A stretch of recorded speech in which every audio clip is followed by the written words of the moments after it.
Blog Talk Radio. Oh, it's time to get real. Oh, yeah.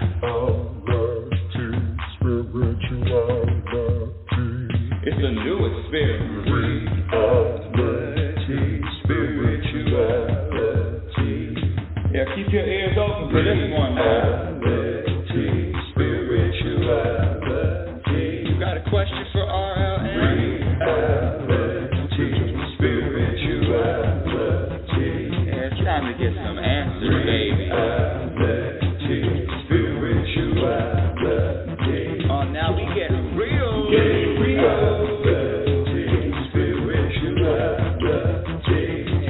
Get down.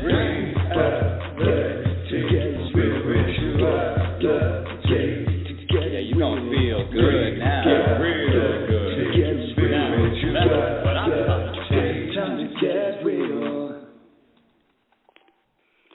Welcome to Reality Spirituality. I'm your host, Global Happiness Specialist, Rebecca L. Norrington, and Inner Peace Practitioner, Rebecca L. Norrington, and Oracle and student of the universe. Thank you for joining me.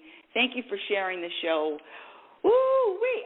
You know what? I need a camera. I need a live camera on me right before this show starts. It is chaos around here. It is chaos in the studio, and I'm the only one here. And I'm the only one. So guess what? That means I'm the one that's causing all that. I mean, it's just, thank God the song is what, a minute and 6? Ooh-wee. I'm scrambling around here. Let me just calm down. Let me just take a couple of deep breaths. Welcome again to Reality Spirituality. Thank you for being here. Brief introduction. Who is Rebecca Norrington, Happiness Specialist? Who the hell does she think she is? Well, one of the things I want to, and I just started sharing this recently, is what I share and what I teach is controversial, it's disruptive, it's contentious, it's unpopular. It's unpopular, it pushes buttons, but that doesn't matter because it doesn't matter anymore. I remember years and years and years ago thinking that, well, if I say this and people are going to get angry, and if I talk about it this way. And, you know, if you've listened to the show, you know me that I really come out full force and I speak very openly about my beliefs and my observations. And even more so, it's gotten to a time where I'm at a time in my life where there's nothing to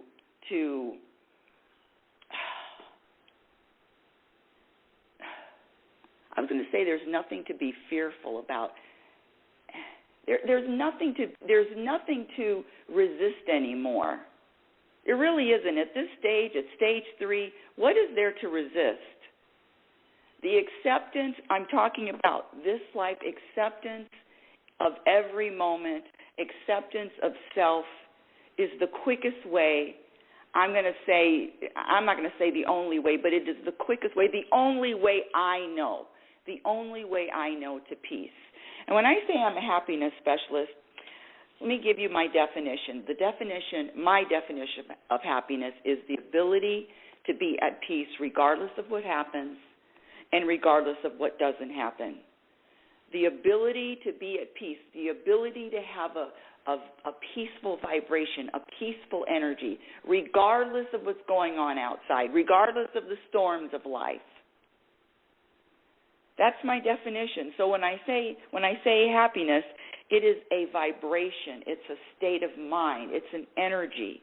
It's a foundation. And when you practice and when you commit to the practice, as I say, happiness is a practice skill. When you commit to the practice, that vibration, that energy becomes your identity.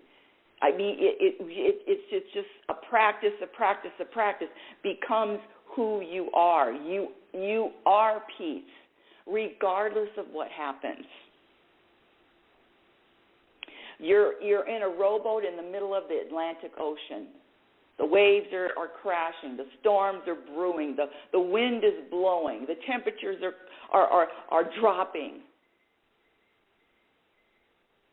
But there is nothing out there that affects you, your energy, or your vibration. When I say happiness is a practice skill, that's what I'm talking about. It is a practice. And then you have to ask your question. Ask the question, what are you prioritizing peace?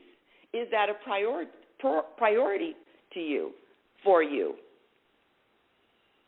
There was a time in my life when I thought that was the only priority for not only me, for you too. And why wasn't it? And if peace and happiness and contentment and all that wasn't a priority for you, I had a problem.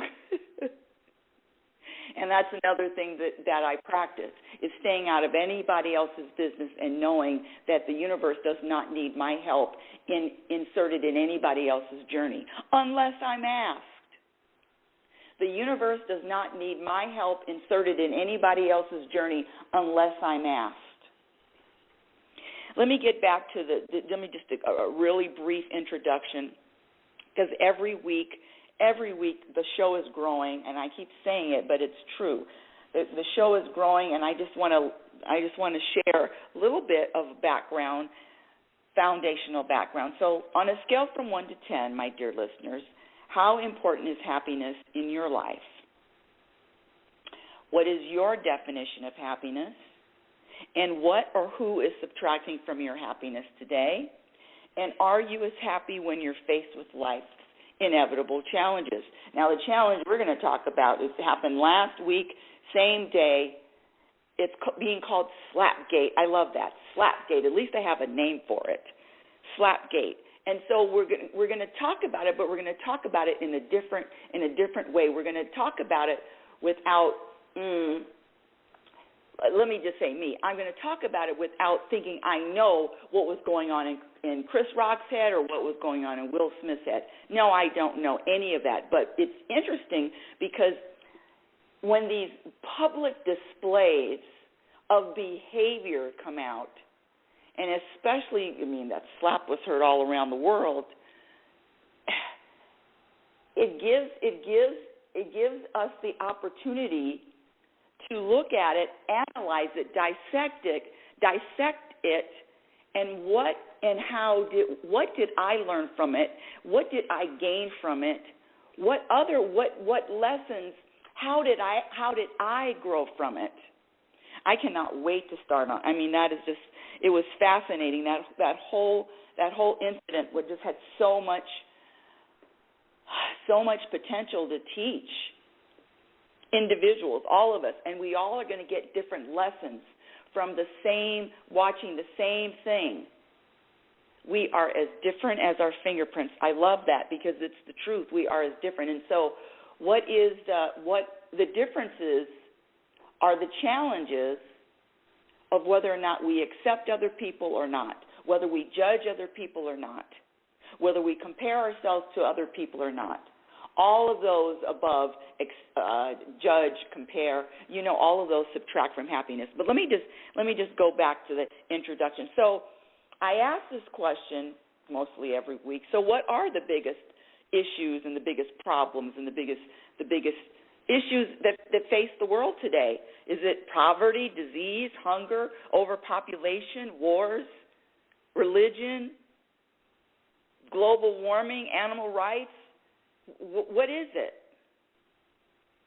Well, over here I contend that it's a lack of inner peace, a.k.a. happiness, a lack of inner peace.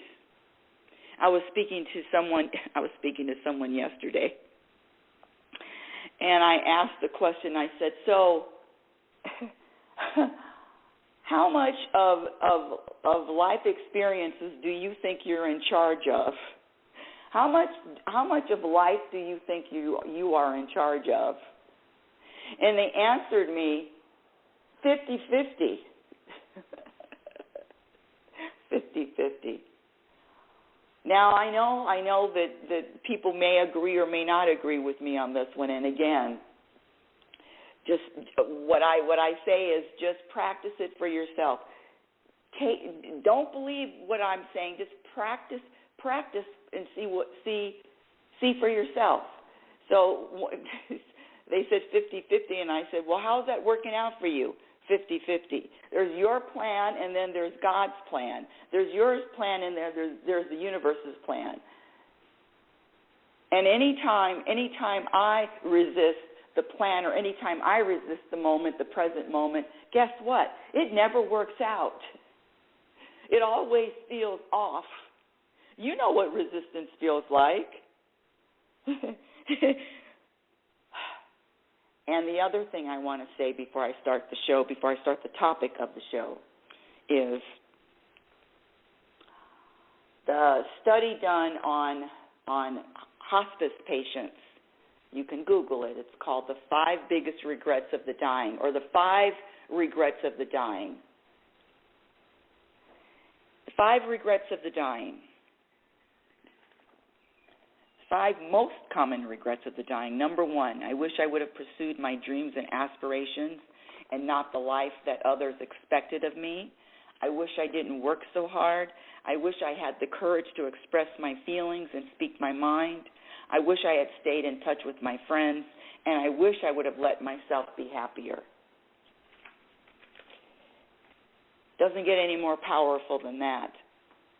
The 5 most common regrets of the dying. So I ask you, my dear audience, can other people hurt your feelings? Can other people offend you? Can other people disappoint you? Do you blame other people for how you feel? Do you blame your circumstances for how you feel? All those questions, yes or no. Let's take it. Let's take it now to that infamous Academy Awards, which will never, ever be forgotten. SlapGate. Woo, woo. Slap.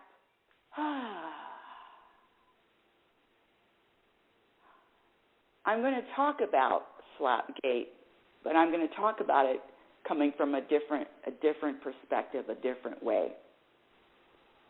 And I don't know, but has anybody talked about SlapGate and what are the lessons? I mean, it's really easy to talk about it and dissect and point the finger and say, well, this person, listen, I did the same thing. When I saw it, I went right into, so the SlapGate experience, I want to use it as what did it teach me about me? Where am I in my own personal growth? Where am I? Where am I?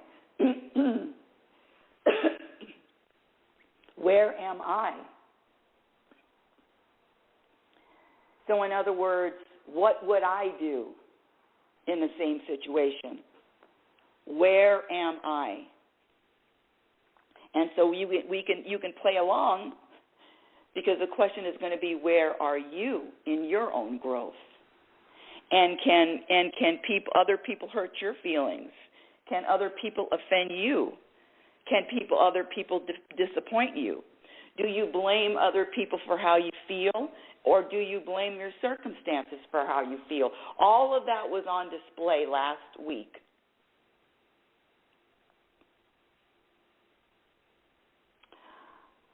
If you don't remember, or if you haven't heard the story, in September 2021, I went to a very big,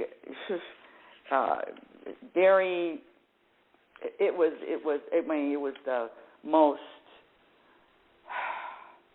a networking event, but it was filled with millionaires, billionaires, actresses.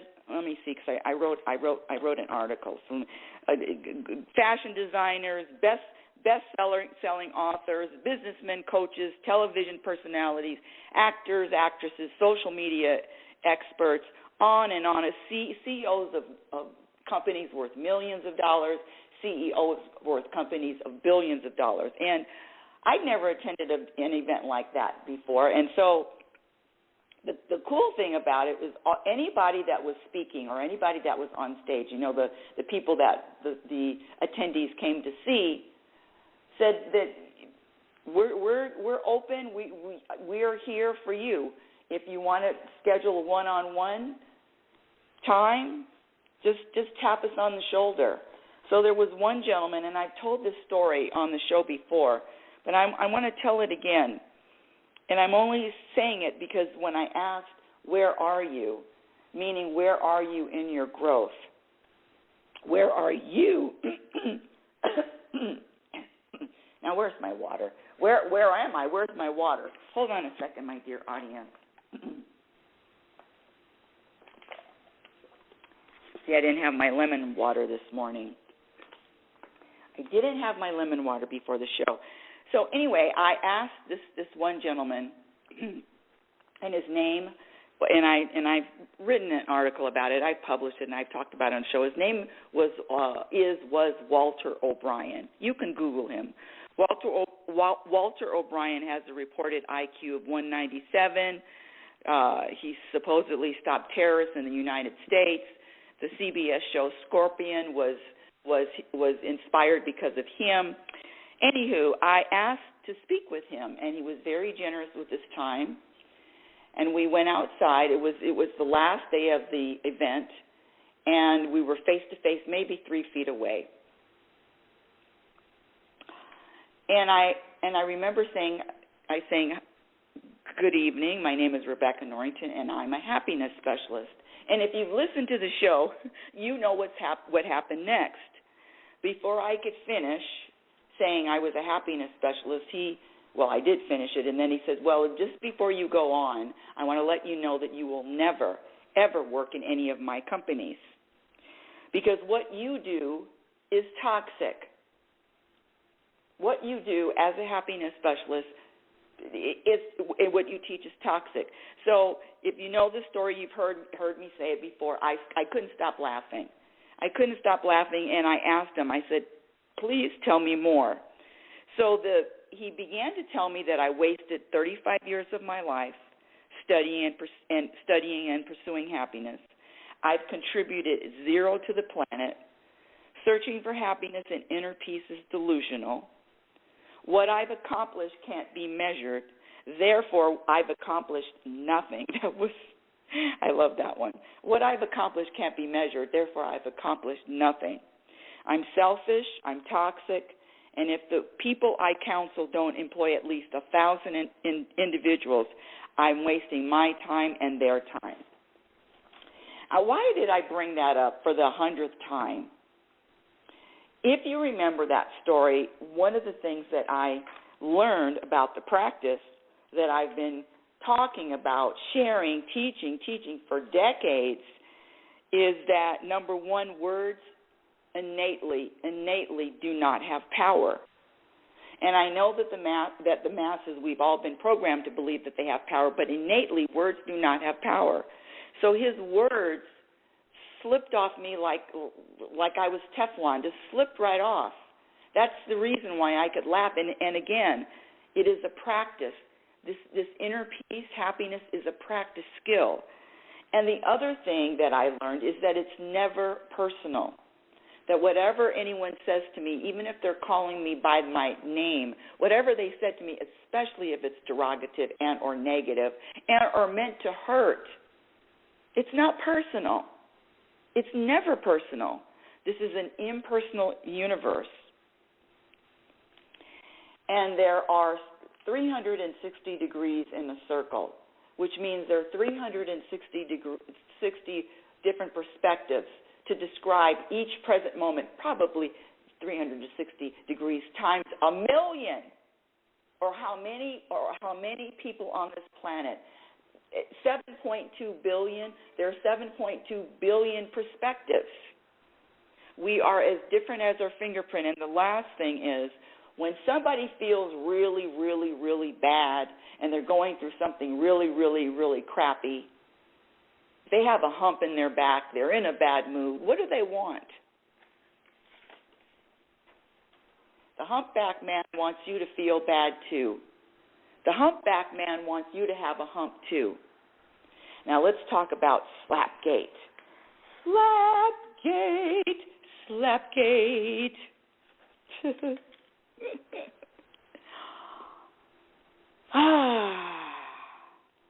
Now the first thing I want to say is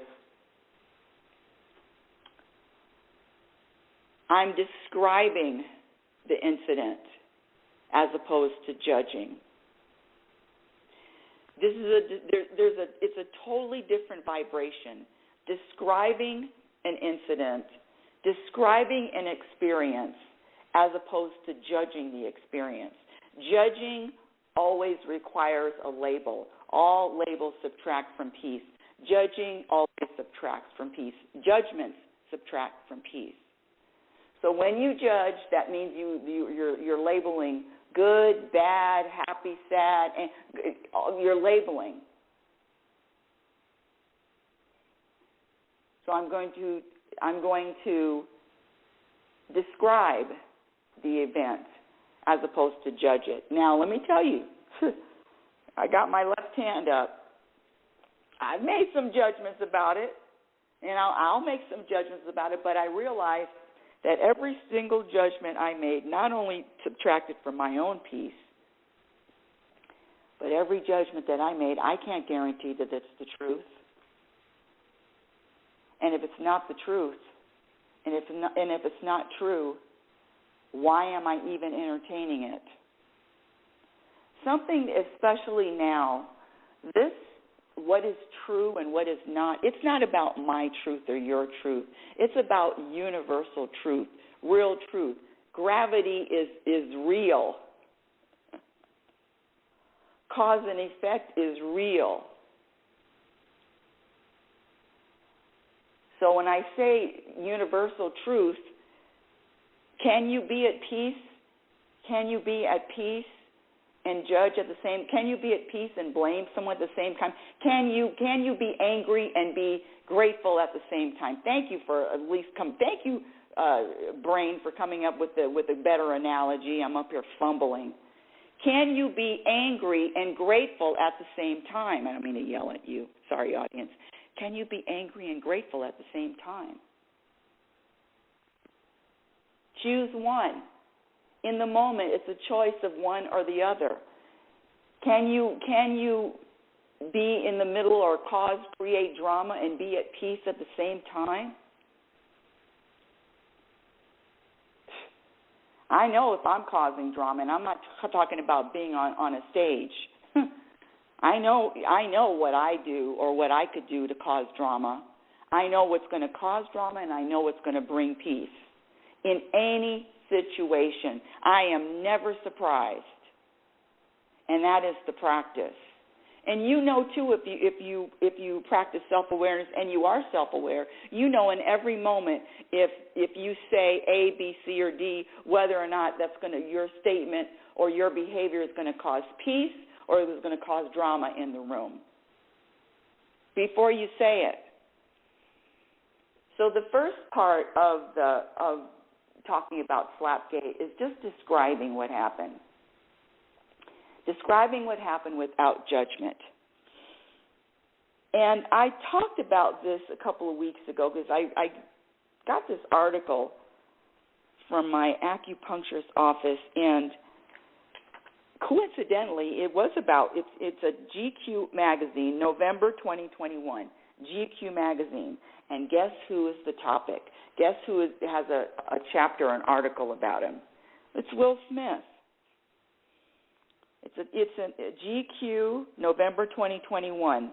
And one of the things and I'm just paraphrasing, he talks about wanting to be the biggest movie star in the world, wanting to have all the success, all of it. He wanted all of it. I mean, the goal to be the biggest movie star in the world. I said, not with a judgment. I'm just saying that wouldn't have been one of my wants, one of my desires. And in fact, let me just throw this out. Any wants or any desires other than what the universe and wants and desires for me is always going to subtract from your peace too. I desire A, B, C, or D Fill in the blank. Any desire, any want subtracts from peace. I had to learn that the hard way. So now my wants and desires, I say, whatever you want from me, your will, universe, your will. Your will. Because who is asking, who is wanting, and who is desiring? Is it coming from a universal place, or is it coming from the mind and the ego? So if it's coming from the mind and the ego, then those wants and desires deserve a side eye. What's up? No, thank you. I'm not buying into anything my ego or what my mind wants. That's a road to disaster. I'm just speaking for myself. So back to Will Smith. He said he wanted to be the biggest movie star in the world, and you know what? He achieved that. And he also starts talking about, with all his success, and I'm paraphrasing, I wasn't happy. I wasn't happy. Smith still wasn't happy. So I can ask you, my dear audience, what is your definition of success? Accomplishments? Titles? What is your definition? And the reason why I'm asking these specific questions is sometimes people don't even think about it. I want to be successful. What is success to you? But anyway, let me get back to because I got to get back to SlapGate. I'm supposed to be talking about SlapGate. Okay, here we go. Describe. So let me just describe. So what happened? We all saw it. We all saw it more than once. I know I watched it more than once until I couldn't watch it anymore. I mean, I watched it just first with disbelief, and then I started watching, and I said, you know what? I can't watch that anymore. Anywho, so we all saw it. What did SlapGate expose, especially coming from what is taught on this show? What did SlapGate expose? Well, it exposed that apparently words do have power. In Jada Pinkett's, and that's not a guess. I mean, those words affected her. You saw her face. Those words affected her. So for her, words have power. She was affected by those words. Number two, you saw that Jada Pinkett took those words, took what Chris Rock said personally. Words had power. She took what Chris Rock said personally. What else did we learn? We learned that Will Smith, and again, this is just observation, this isn't judging, Will Smith was being himself when he laughed initially at Chris Rock's joke.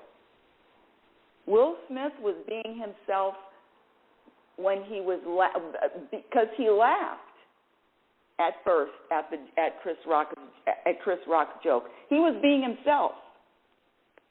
Then he looks to the left and sees that Jada is not happy, and now instead of being himself, he becomes obligated.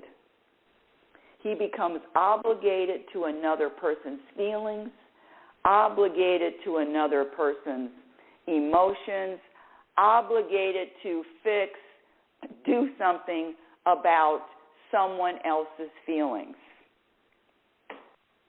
Obligation. All obligation subtracts from your peace and your happiness. And exceptions of obligations to an elderly parent or a child or someone that needs help.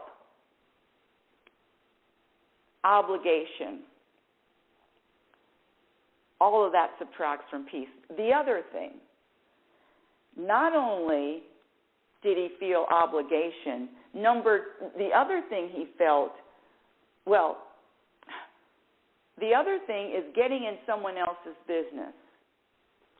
Jada's feelings, and this goes for all of us, our feelings are our responsibility.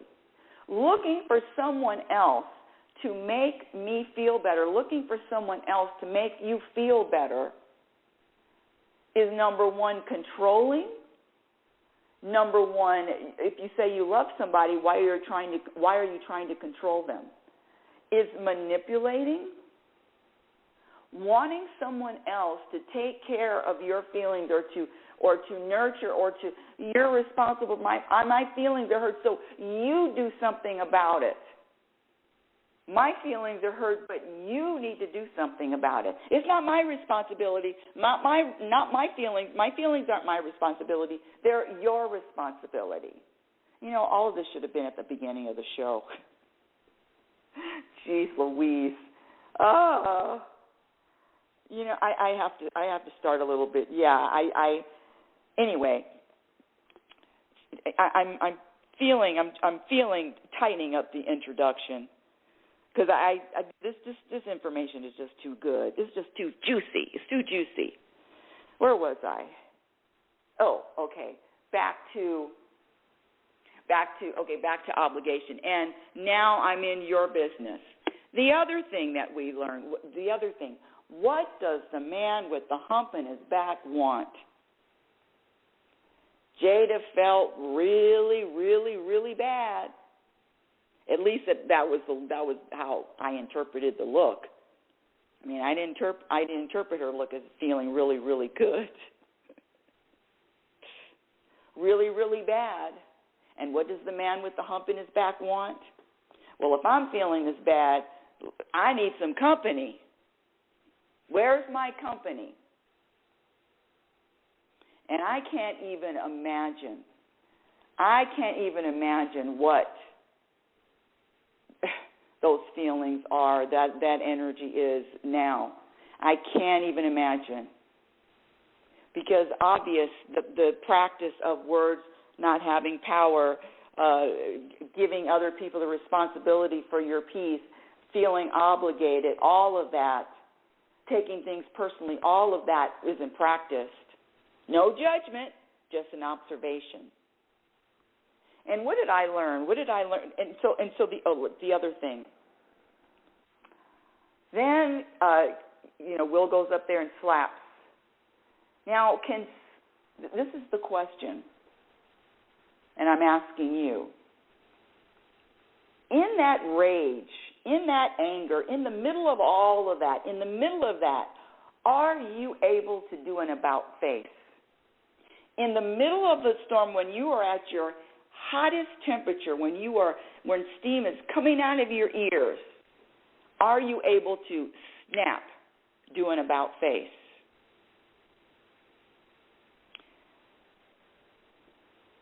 And the about face is change up, discard, unplug the programming that I have that I'm going to walk up there and hit someone.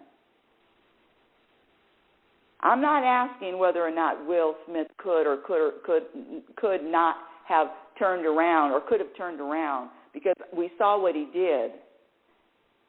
But that's what I'm talking about. And this goes to you, my dear audience. Can you, in the middle of that rage, can you be so aware to stop it in an instant and turn around and get halfway up to the stage and turn around?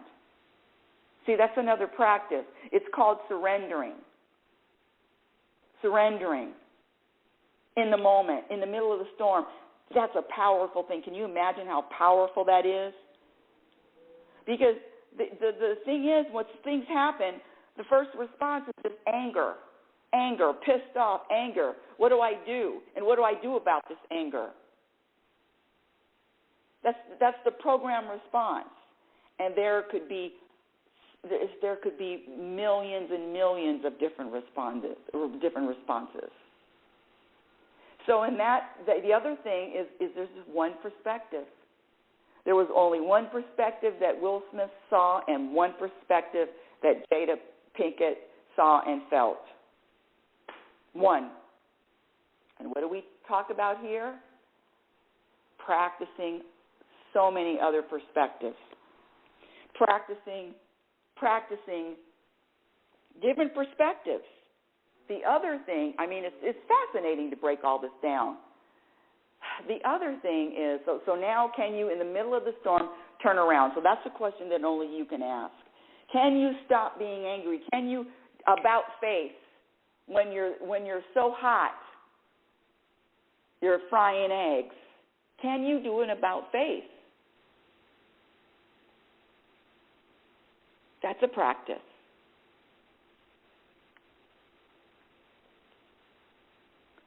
And the other practice is, I told you that when I teach the classes the importance of happiness, or the truth about happiness, and the first day I give everybody a gift, and in that gift is a real object. And I say in that gift, in that package, is the answer to all of your challenges and all of your struggles and all of the problems that you're going to have for the rest of your life. And what's inside the package? You all know this. It's a mirror. A mirror is inside the package. And so I can guarantee by everything that happened, there were no mirrors being pulled out that night. No mirrors.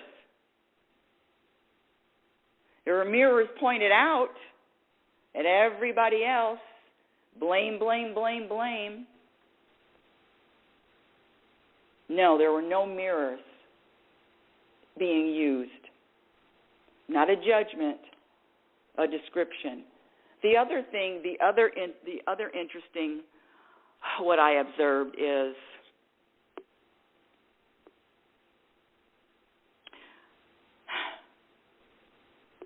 I've shared this before. I have given myself permission to lie. I know, sorry, put your seatbelt on. To lie if it means keeping the peace. I can lie to others, but lying to myself is something different. Lying to self, for me, is a poison, is destructive. It's a cancer. And let me give you an example before I get the emails. You lie to other people. You lie. Well, I say the same thing. I give the same example. When my mother was alive, she loved to watch the news. I don't know why. She was fearful, but she loved watching more fear and more tragedies on the news. I mean, the news would be blasting all day long. My father too. They would never miss the news and all of the bad news on the news. I mean, all the murders, all the rapes, all of it, robberies, muggings. Oh, was there entertainment? And I don't watch the news. I just go figure. Oh, my gosh. And so there was a time when I would get scolded for not watching it because, well, you don't know what's going on. You don't know what's happening. You don't know what's going on in the world. How can you just stick your head in the sand? Trust me, I get that a lot. And I'm good with it. You pay attention to what's happening in the world. I'm going to focus on this vibration that I'm vibrating. I got enough going on here.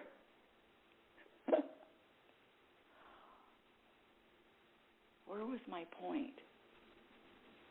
Oh, the news. Oh, yes, looking at the news. So then I got to a point, instead of just saying, Mom, I don't listen to the news. I mean, she knew me.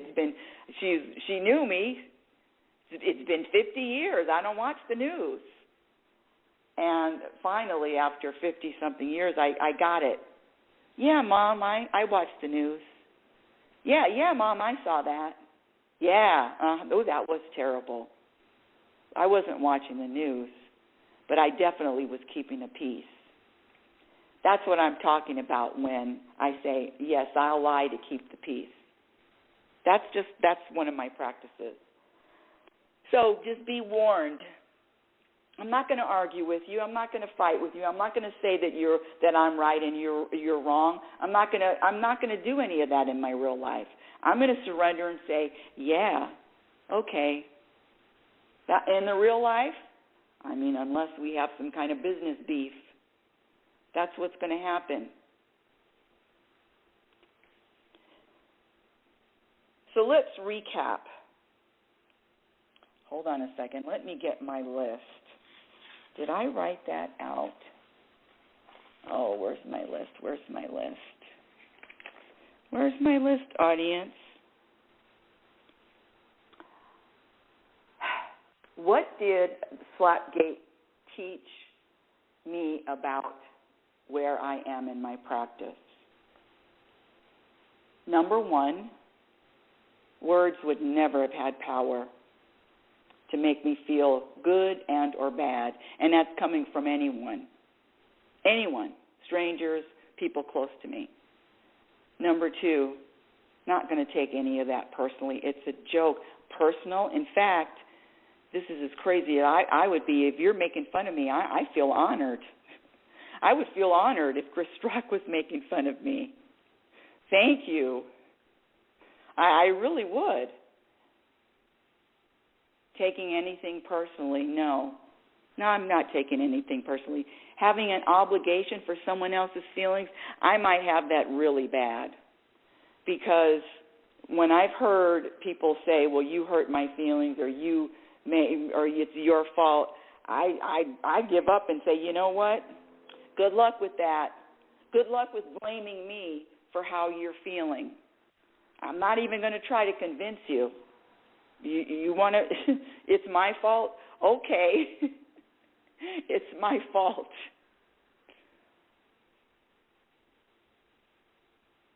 And the ability to turn and snap and turn on a dime and switch up the emotions in a second and get rid of the programming of this I'm angry and I have to power through it and I have to act on my anger? Or do I have the ability to snap out of it, just like Caesar, just like the dog whisperer, snap out of it? How many of you can do that? So what did you learn? What did you learn about yourself? And you know what else I have to say? That I did make judgments about it. I judged and I said, well, there's no peace in his heart. There's no peace in her heart. I can't say that. That's a judgment. I don't know that. I just know that I didn't feel any peace from that stage, or that I didn't feel peace. I could be wrong, but I didn't feel any. What is the biggest gift you can give to yourself? The ability to smile on your deathbed.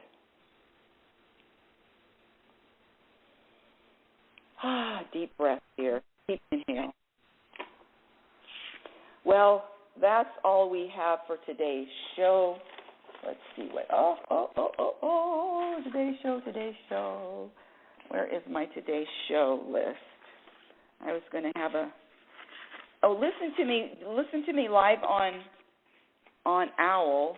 On Fireside, on Owl. Download Owl, the new app, OWWLL. We're beta testing it. Well, that's the end of today's show. I want to thank you for listening. Reality Spirituality Radio is heard every Sunday at 9 a.m. Pacific Standard Time, and Reality Spirituality is live and on video every Thursday evening at 6 p.m. on the Fireside app. Visit my website at RebeccaNorrington.com. Follow me on Twitter at RLNorrington. LinkedIn, my Instagram handle is Reality Spirituality. I have a few videos on YouTube, but that's a work in progress. My first book, Reality Spirituality, The Truth About Happiness, can be purchased on Amazon. And I wrote a chapter in the book I read, which was just released on March 29th and is now an Amazon bestseller. The book I read, you can get that on Amazon. It's a collaboration of 25 plus authors sharing their personal stories about which books have profoundly impacted and changed their lives. So I wrote a chapter in that. And the book I read is now available on Amazon and on Kindle for $1.99. My second book, Program for Unhappiness, is still being written, of course, and it's going to be out this year. I just don't know when, but it will be finished this year, published. And until next week, my dear audience, I want you to remember who you are. You're a physical extension of the universe. You're a conscious energy which is always evolving, always changing, always growing. Love is patient, and love is kind. Be patient and be kind to yourself by accepting yourself in every moment. Be your own best friend. Remember, you cannot have a happy ending to an unhappy journey. It is about the journey. You've been listening to Reality Spirituality Radio with yours truly, global happiness specialist, inner peace practitioner, oracle, and student. Happiness is a practice skill, and I promise you, the more you practice, the more peace you will find, and your experience in every moment reflects on what you practice. Have a conscious week. Oh, it's time to get real. Oh, yeah.